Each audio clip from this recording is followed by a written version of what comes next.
Good evening students. Start करते हैं आज का टॉपिक। और आज का टॉपिक बहुत इंपॉर्टेंट टॉपिक है हमारा, बायोडाइवर्सिटी एंड कंजर्वेशन में स्पीसीज एरिया रिलेशनशिप्स। तो इसमें थोड़ा सा प्रॉब्लम होती है बच्चों को, ये आपके बोर्ड के एग्ज़ाम के लिए बहुत इंपॉर्टेंट है और कॉम्पिटिटिव एग्ज़ाम में भी इससे क्वेश्चन आते हैं। तो ये बहुत इंपॉर्टेंट टॉपिक है, इसको आपको ध्यान से पढ़ना है। देखिए किसने दिया ये, तो ये साइंटिस्ट का नाम आपको ध्यान रखना है, अलेक्जेंडर वॉन हम्बोल्ट। ये क्या है, ये ग्रेट जर्मन नेचुरलिस्ट हैं एंड जोग्राफ़र हैं, जो साउथ अमेरिकन जंगल में जब एक्सप्लोर कर रहे थे तो उन्होंने देखा कि जैसे जैसे वो अपना एरिया बढ़ा रहे थे वैसे स्पीसीज़ रिचनेस बढ़ती जा रही थी। मतलब छोटा एरिया है तो कम स्पीसीज़, थोड़ा बड़ा आया एरिया तो स्पीसीज़ बढ़ गई, और बड़ा किया तो और बढ़ गई, पर एक लिमिट तक। उसके बाद स्पीसीज़ रिचनेस नहीं बढ़ी।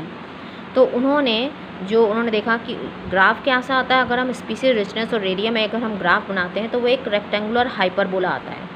यानी पहले तो ये रेक्टेंगुलर हाइपरबोला कैसे, ये एरिया है, एरिया हम बढ़ा रहे हैं। देखो पहले यहाँ था, जैसे ही हमने एरिया बढ़ाया स्पीसीज रिचनेस बढ़ी, स्पीसीज रिचनेस बढ़ी। फिर हमने एरिया यहाँ किया तो स्पीसीज रिचनेस यहाँ तक आ गई। फिर हमने एरिया यहाँ बढ़ा दिया तो स्पीसीज रिचनेस यहाँ आ गई। यहाँ बढ़ाया, इतना बढ़ाया तो स्पीसीज रिचनेस यहाँ आ गई। अब देखिए पर एक लिमिट तक। उसके बाद क्या हो गया, बिल्कुल स्टेडी हो गया, एक तरह से सीधा हो गया कि अगर हम यहाँ पे लेके जाएंगे तो भी हमें स्पीसीज रिचनेस कितनी दिख रही है। अगर हम एरिया बढ़ा रहे हैं यहाँ पर तो इतना, अगर हम एरिया यहाँ भी बढ़ा रहे हैं तो भी हमारे को कोई फ़र्क नहीं पड़ रहा, देखो इतना ही मिल रहा है।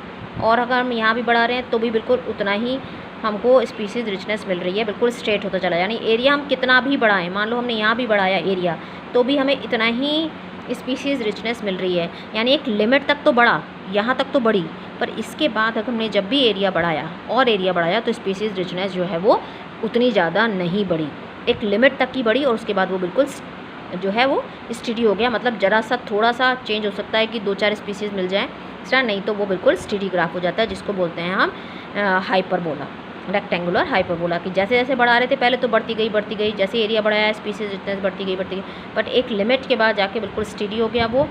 तो ये क्या बन गया, रेक्टेंगुलर हाइपरबोला। तो इसके लिए इक्वेशन क्या है, S = CAZ। तो S क्या है यहाँ पर, S मतलब स्पीसीज रिचनेस, C जो है वो है y इंटरसेप्ट, A जो है एरिया और Z है स्लोप ऑफ लाइन या रिग्रेशन कोफिशिएंट। तो इसी को हम अगर S species richness, C y intercept, A area, Z slope of line और रिग्रेशन कोफिशिएंट, इसको अगर हम लॉग स्केल में करेंगे तो ये स्ट्रेट लाइन आती है। तो लॉग में कैसे करेंगे आप, इसको लॉग वाले को याद नहीं करना, आप इसी इक्वेशन को आप लॉग में कन्वर्ट कर सकते हैं। जैसे S = CAZ है, अब इसे लॉग स्केल पे करना है तो हम क्या करेंगे, लॉग लिखा फिर S लिख दिया, ठीक है, = फिर हमने लॉग लगाया, लॉग और फिर हमने लिख दिया C प्लस, अब ये जो ऊपर वाला होता है ये आगे आ जाता है तो क्या आ गया, Z और फिर हम लिख देंगे log A। तो बन गई हमारी यही वाली इक्वेशन। देखिए यही इक्वेशन है, log S = log C + Z log A। और इक्वेशन आपको क्या याद रखनी है, सिर्फ ये याद रखनी है, S = CAZ। तो Z क्या है, स्लोप ऑफ लाइन और रिग्रेशन कोफिशिएंट, ये कांस्टेंट है जो वेरिएबल के बीच रिलेशनशिप बताता है, ठीक है। तो अब ये कैसे बढ़ता है, देखो मान लो पहले एक इतना सा एरिया उन्होंने एक्सप्लोर किया तो उनको कितनी स्पीसीज़ मिली, मान लो ए में 5 स्पीसीज़ मिली, ठीक है। फिर उन्होंने एरिया और एक्सप्लोर किया, ए से बी में गए, अब वो ए से बी में गए तो उनको यहाँ पे 10 स्पीसीज़ मिली, ठीक है। तो यानी एरिया बढ़ा तो एरिया बढ़ रहा है तो स्पीसीज़ रिचनेस बढ़ रही है। फिर बी से सी में गए तो उनको मान लो 20 स्पीसीज़ मिल गई, ठीक है। तो बी से सी में गए, फिर से एरिया बढ़ा, यानी 5 थी, यहाँ 10 मिली, यहाँ 20 मिल गई, ठीक है। तो स्पीसीज़ रिचनेस बढ़ती जा रही है, एरिया बढ़ रहा है, स्पीसीज़ रिचनेस बढ़ती जा रही है पर एक लिमिट तक। अब जब वो इस एरिया के बाहर जा रहे हैं, अभी हमने देखा एक लिमिट तक बढ़ा यहाँ तक, उसके बाद ये स्टेडी हो गया। तो अगर हम C से D में, वो जब C से D में गए तो क्या हुआ, यहाँ पर उनको खाली 22 स्पीसीज़ के करीब मिली, ठीक है। 22 मतलब मिलनी चाहिए थी 40, क्योंकि डबल हो रहा था तो यहाँ 40 मिलनी चाहिए थी और मिली 22, यानी 18 का रिग्रेशन हो गया, कम हो गया। 18 स्पीसीज़ कम मिली उनको, 22 मिली तो 18 कम मिली, तो रिग्रेशन आ गया, कम हो गया। सो इसको हम क्या बोलते हैं, रिग्रेशन कोफिशिएंट।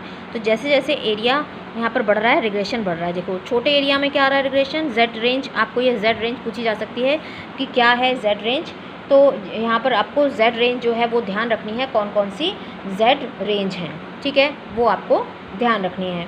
कैसे, z की जो वैल्यू है 0.1 से 0.2 है, ठीक है।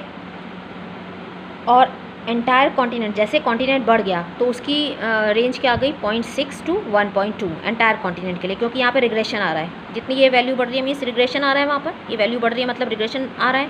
रिग्रेशन हमने देखा कि 18 स्पीसीज़ कम मिली जबकि 40 मिलनी चाहिए थी। सो 0.6 से 1.2 हो गया। पहले क्या मिला 0.1 से 0.2, जैसे हमने ये एरिया बढ़ाया रिग्रेशन बढ़ गया, कितना आ गया 0.6 से 1.2। और फ्रूगीवोरस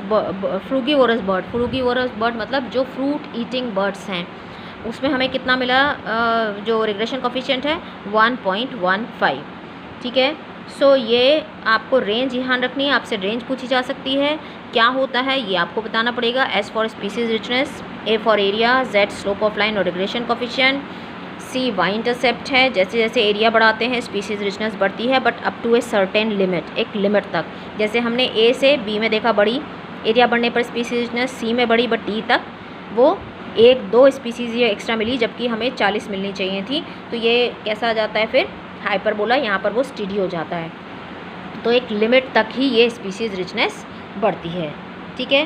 किसने दिया है, अलेक्जेंडर वॉन हम्बोल्ट ने दिया है। यहाँ पे आप नाम याद रख सकते हैं क्योंकि पूछा जा सकता है, खाली इन्हीं के नाम पर भी पूछा जा सकता है कि इन्होंने क्या बताया था, ठीक है। कहाँ पे इन्होंने रिसर्च की थी, साउथ अमेरिकन जंगल में। ये नेचुरलिस्ट एंड जोग्राफर हैं, इनको ज्योग्राफी में बहुत इंटरेस्ट था। इन्होंने क्या दिया है, स्पीसीज़ एरिया।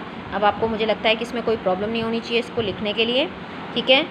और ये इक्वेशन आपको ध्यान रखनी है, S=CAZ, बस लॉग लगा दीजिए तो लॉग से वो स्ट्रेट आ जाएगा। यहाँ लिखिए log S log C plus log में A आना चाहिए था पर Z है ऊपर तो Z पहले आएगा तो Z log A। तो ये आपको समझ में आया होगा, ठीक है। So thanks for watching, please like, subscribe and share.